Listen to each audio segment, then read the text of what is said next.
Hello friends! Ang buwan ng tag-ulan ay randam na talaga ng lahat dahil sa malamig na simoy ng hangin at syempre ang ulan na siyang nagpapalamig ng hangin. At dahil sa tag-ulan na nga, kailangan nating palakasin na ang ating mga katawan para kung maambunan man tayo na hindi natin inaasahan, handa ang ating katawan sa kung anumang maaring dumapo sa atin, di ba?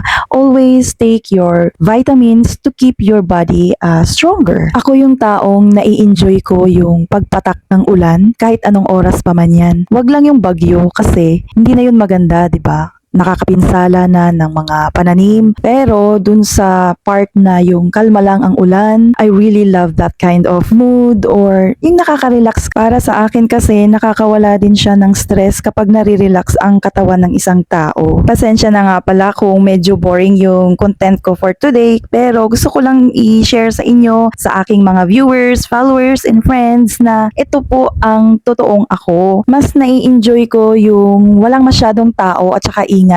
Like introvert person. Pero kaya ko din naman ding makipagsabayan sa mga extrovert na mga tao. Pero mas gusto ko talaga yung hindi maingay, hindi masyadong matao yung paligid.